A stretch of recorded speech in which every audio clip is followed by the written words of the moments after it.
اللہ اللہ اللہ۔ حضرت عمر فاروق فرماتے ہیں ان کے انتقال کو 3 دن ہوئے تھے، میں مسجد نبوی میں بیٹھا تھا، 2-3 چھوٹی چھوٹی بچیاں آ گئی، کہنے لگی چاچا آپ خلیفہ بنے ہو؟ میں نے کہا پتر میں بناؤں؟ تو کہنے لگی چلیں پھر عصر کے بعد ابو بکر صدیق ہمارے گھر جاتے تھے۔ میں نے کہا پتر آپ کے گھر کیا ہے؟ کہنے لگی ابا فوت ہو گئے، بھائی کوئی نہیں، ہم نے نا بکریاں رکھی ہوئی ہیں، وہ روز عصر کے بعد آتے تھے، بکریوں کا دودھ دھو کے ہمیں دے جاتے تھے، کچھ پی لیتی تھی، کچھ بیچ کے گزارا کر لیتی۔ 3 دن ہو گئے، میری ماں روتی ہے، بہنیں روتی ہیں، کون آئے گا؟ چاچا چلو گے؟ تو حضرت عمر کی تو داڑھی پھٹ گئی آنسوں سے، چادر اٹھا کے کندھے پہ رکھی، بیٹیاں آگے آگے، عمر پیچھے پیچھے۔ ایک صحابی رستے میں ملے، عمر کہاں جا رہے ہو روتے ہوئے؟ عمر اور روئے، کہنے لگے یار کیا بتاؤں، ابو بکر صدیق رستہ بڑا مشکل کر گیا میرے، اس کے رستوں پہ چلنا اتنا کٹھن ہے، اتنا مشکل ہے۔ بھئی کچھ ضروری ہے کہ 2 لاکھ روپے ہی کسی کو دیں گے تو خدمت ہوگی؟ تو کسی کا آٹا ہی پسوا دے، جہاں کسی کو جا کے شہر سے دوائی لا کے دے دے، کوئی تو ڈیوٹی کرنا، یہ ہمیں حضرت ابو بکر صدیق نے سکھایا۔ تو کچھ نہیں کر سکتا تو مسجد میں جھاڑو تو دینا، میرے بھائی کچھ تو۔ آپ اس محفل کا مہمان خصوصی کون ہے؟ میں تو آیا ہوں چلا جاؤں گا۔ اس محفل کا مہمان خصوصی وہ ہے جس نے محفل سے پہلے یہاں جھاڑو دیا، جس نے یہاں دریاں بچھائیں، اس کی فوٹو بھی نہیں آنی بیچاری، وہ شاید پیچھے رہے۔ بڑے خاص لوگ ہوتے ہیں، کیمرے کی آنکھ انہیں دیکھے نہ دیکھے، رب رسول انہیں دیکھتے، اللہ رسول کی یہ نگاہ کرم میں رہتے۔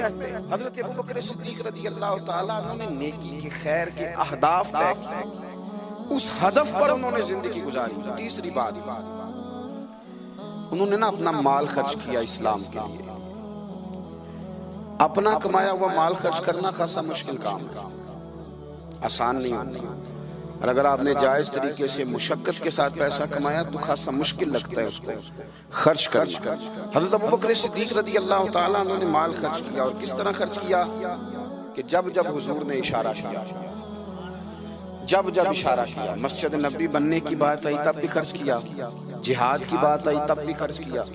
حالات اوپر نیچے ہوتے رہتے ہیں، جنگ میں حضور نے اعلان کیا تو حالات کچھ زیادہ مؤثر نہیں تھے صدیق اکبر کے، تو حضرت عمر کہتے ہیں اس دن میں نے سوچا آج میں نے آگے گزارنا، تو میں آدھا مال لے آیا گھر سے۔ کتنا؟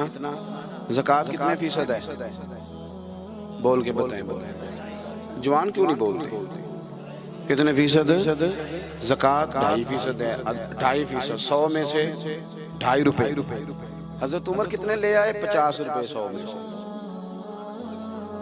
یہ بڑا مشکل کام ہے، 2.5% دیتے ہیں تو لوگ کئی حساب کرتے ہیں، اور 50% یعنی آدھے پیسوں کو تھوڑا نہ سمجھیں آپ۔ حضرت عمر بہت زیادہ پیسے لے کے آئے، 50%، گھر کی ہر شے آدھی کر کے لے آئے۔ اور آپ فرماتے ہیں میرے حالات بڑے اچھے تھے ان دنوں، اور ابو بکر صدیق کے معاملات کا مجھے پتہ تھا، تو میرے دل میں خیال آیا کہ آج نہ میں نے ابو بکر سے آگے گزر جانا۔ کہتے ہیں جا کے میں نے مال رکھا، اتنی دیر میں صدیق اکبر بھی آ گئے۔ کہتے ہیں جواب تو چلو جو ہونے تھے وہ ہونے ہی تھے، حضور نے جو دونوں سے سوال پوچھے نا، ان سوال ہی بڑے انفرادی تھے۔ مجھ سے حضور نے پوچھا کیا لے کے آئے ہو؟ ادھر دیکھو جوانوں، کیا لے کے آئے ہو؟ میں نے عرض کی حضور آدھا۔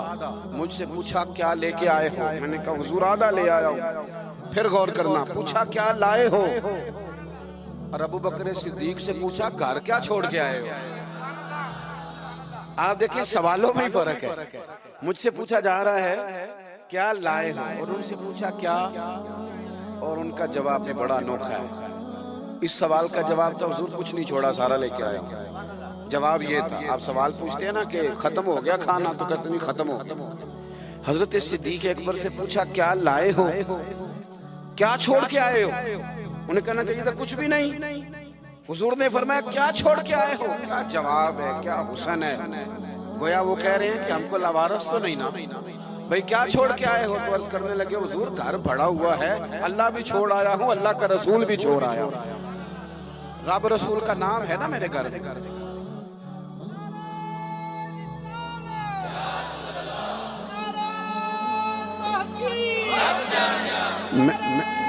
سنے فرماتے میں نا اللہ اور اس کے رسول، او بھائی ہمارے گھروں میں سارا کچھ ہے آج کل، اللہ رسول کا نام نہیں، معاذ۔ وہ کیا کہہ رہے تھے؟ جھاڑو پھیر کے ہر شے لے آیا، پر گھر میں اللہ رسول کا نام، اللہ رسول کا ذکر میرے گھر میں ہے۔ تو آپ نے کبھی کسی کتاب میں یہ پڑھا ہے یا کسی عالم نے بتایا ہے کہ اس کے بعد حضرت صدیق اکبر معاذ اللہ کنگال ہو گئے تھے؟ وہ تو پھر مالا مال تھے، اس کے بعد بھی کئی دفعہ دیا۔ وہ سبق بتا رہے ہیں، سبق ہمیں کہ رب رسول کے نام پہ سارا کچھ بھی لٹا دو گے نا تو گھر میں اللہ رسول کا نام ہونا چاہیے، بڑی برکتیں اللہ عطا فرمائے۔ ہم نے نا دولت تجوریوں میں بھر کے رکھی ہے، جو اصل دولت تھی اللہ رسول کا ذکر، اس سے ہم تھوڑے سے پیچھے۔ اب حدیث پاک سنیں، ہر بندہ حضرت صدیق اکبر کی عظمت بیان کرے گا اپنے علم کے مطابق، فہم کے مطابق، لیکن ان کی شان تک کون پہنچ سکتا ہے؟ حضرت ابوبکر صدیق رضی اللہ تعالیٰ عنہ کی شان میں بڑی حدیثیں ہیں، لیکن میں اس حدیث پہ آ کے ٹھہر جاتا ہوں، طبیعت جم جاتی ہے کہ یار یہ کیا معاملہ ہے۔ نبی پاک علیہ السلام نے فرمایا لوگو میرے پاس جس کے بھی پیسے آئے ہیں نا میں نے امانت سمجھ کے خرچ کیے، لیکن جب ابوبکر صدیق کے پیسے آئے میں نے اپنے سمجھ کے خرچ کیے، اپنے سمجھ، فکر کوئی نہیں، جہاں مرضی لگا، اپنے سمجھ کے خرچے۔ آخری بات میں آپ کی خدمت میں عرض کر رہا ہوں، ایک تو پہلے صاحب سے عرض کیا کہ سچ سچ ہی ہوتا ہے، حق وہ حالات دیکھ کے نہیں بولنا، وہ ضمیر کی آواز سن کے بولنا۔ دوسری بات ہدف طے کریں نیکی کا، یہ کام میں نے کرنے، آپ ہدف طے کریں، اللہ مدد کرے۔ تیسری بات میرے عزیز، حضرت ابوبکر صدیق نے مال خرچ کیا، مال جو ہے نا نبی پاک علیہ السلام نے فرمایا، اعلیٰ حضرت نے فتاوی رضویہ میں حدیث لکھی ہے کہ آخری دور میں دین کا کام بھی درہم و دینار سے ہوگا، پیسوں سے کام ہوگا۔ آپ کو ادارے بنانے ہیں، مساجد بنانی ہیں، کتابیں چھپوانی ہیں، تو کس طرح چھپیں؟ اپنا مال اور ہم نے یہ ذمہ دے دیا امیروں کو کہ امیر خرچ کریں گے، حالانکہ ہم نے وہ حدیثیں نہیں پڑھی کہ ایک صحابی کلو کھجورے لے کے آ گئے اور مسجد نبوی میں مال کا ڈھیر لگا ہوا تھا، تو حضور نے فرمایا یہ کلو کھجورے نا سارے مال کے اوپر بکھیر دو، جتنا سب کو ثواب ملے گا اتنا اسے 1 کلو والے کو ملے گا۔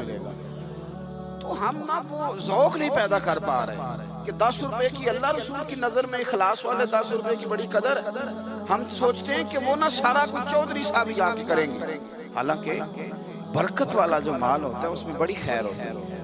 آخری بات جو بڑی ضروری ہے اس پر غور کریں، فیصلے زندگی میں جب بھی کریں انصاف پر مبنی کریں، محبت دیکھ کے فیصلہ نہ کریں۔ محبت اور ہوتی ہے، قابلیت اور ہوتی ہے، مجھے پر ہونا یہ فطری بات ہے، لیکن اس کا قابل ہونا یہ ایک الگ بات۔ ہر باپ کو اپنے بیٹے بیٹی سے محبت ہوتی ہے، یہ فطری تقاضا ہے، لیکن وہ قابل بھی ہو یہ ضروری نہیں ہوتا۔ حضرت صدیق اکبر کے اپنے بیٹے موجود تھے، وہ جاتے وقت کسی کو بھی خلیفہ بنا رہے تھے، موجود تھی ان کی اولاد، مسلمان تھی، کلمہ پڑھتی تھی، صحابی تھے، 4 نسلیں صحابی حضرت صدیق بنا سکتے تھے نا۔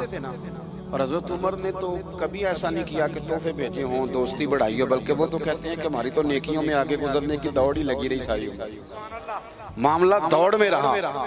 لیکن حضرت ابوبکر کا فیصلہ دیکھیں، جب وقت وصال آیا آپ نے فرمایا عمر کو بلاؤ، ساری چیزیں وصیتیں نصیحتیں کی، سب کچھ حضرت عمر کے سپرد کیا۔ لوگوں نے کہا کہ ابوبکر صدیق یہ تو بڑے سخت آدمی ہیں، آپ ایک سخت گیر آدمی کو بنا کے جا رہے ہیں۔ تو نبی پاک صلی اللہ علیہ وسلم کے غلام نے کیا جواب دیا؟ فرمانے لگے میں اس وقت دنیا سے جا رہا ہوں، اس موقع پہ بڑا جھوٹا آدمی بھی سچ بولنے لگا، میں جب اللہ رسول کی بارگاہ میں جاؤں گا تو مجھ سے پوچھا جائے گا کہ امت کے بارے میں کیا فیصلہ کر کے آئے ہو، تو میں کہوں گا امت میں جو سب سے بہترین تھا اسے امت کا سربراہ بنا کے آیا۔ ہم لوگوں نے نا فیصلے میرٹ میں نہیں کیے کبھی، الیکشن ہو رہے ہیں، فلاں کام ہو رہا ہے، ووٹ کس کو دینا ہے، کہتے ہیں ساری برادری ادھر ہے۔ برادری کو چھوڑیں، یہ بتائیں سچ کدھر ہے، حقیقت کدھر ہے؟ وہ کسی اور برادری کا بندہ الیکشن لڑ رہا ہے تو وہ بندہ اگر ٹھیک ہے تو ٹھیک ہے، پھر آپ برادری نہ دیکھیں، پھر تو شخص دیکھیں کہ وہ صحیح جا رہا ہے۔ حضرت عمر کے فیصلے ہمیشہ میرٹ ہے، حضرت ابوبکر کے فیصلے ہمیشہ میرٹ ہے، حضرت عثمان غنی، مولا علی شیر خدا، ان لوگوں کے فیصلے ہمیشہ حق کی بنیاد حضرت عمر کو بنا کے گئے. میں نے دوستوں سے کہا تھا اس سال, میں نے کہا تھا کہ حضرت عمر کے حالات پر زیادہ کتابیں ہیں, ان کے واقعات زیادہ ہیں, چونکہ انہیں وقت زیادہ ملا نا 10-11 سال. حضرت ابوبکر صدیق کو تو 2 سال ملے, لیکن ان کی خلافت کو مضبوط حضرت ابوبکر صدیق نے کیا. سارے فتنوں کا سر کچل کے خلافت سجا سوار کے حضرت عمر کو دی.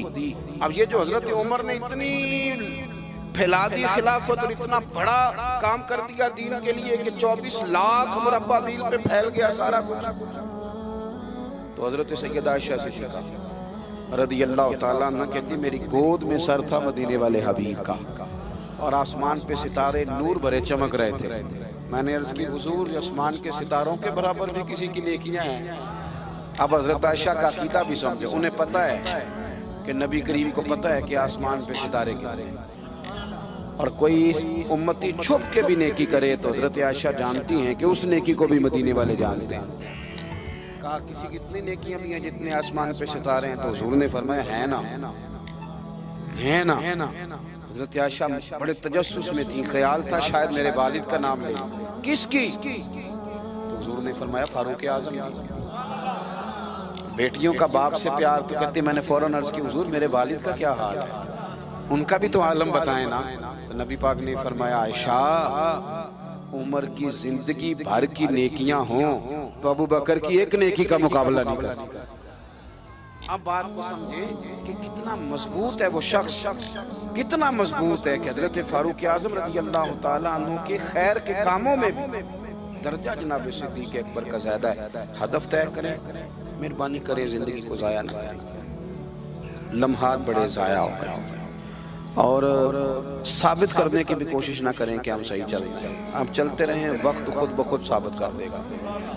وقت ثابت کر دیا کرتا ہے کہ جناب یوسف بے گناہ بھی ہیں اور سچے بھی ہیں, اور وقت ثابت کر دیا کرتا ہے کہ وہ مصر کے جیل خانے کے نہیں, مصر کے تخت کے وارث ہیں. تو آپ کام کریں, کوشش کریں, دین کے لیے آگے بڑھیں. آپ لوگوں کی فلاح کے لیے, وطن کی فلاح کے لیے حضرت صدیق اکبر رضی اللہ تعالیٰ عنہ نے ہمیں کہا کہ ڈھونڈ کے نیکی کرو, جو تم سے ممکن ہو سکے وہ خیر کا کام کرو. دعا کرتا ہوں جو میں نے کہا ہے اللہ اسے قبول فرمائے. آپ لوگ بیٹھے جی, کس نے اٹھایا؟ تشریف رکھیے. اور جہاں ہم گفتگو کے دوران بھول گئے اللہ ہمیں معاف کرے. محفلیں ہوتی ہیں نظریات کی, سرکار کے نام کی, شخصیات کی نہیں ہوتی. یہ محفل میرے نام کی نہیں, حضرت صدیق اکبر کے نام کی.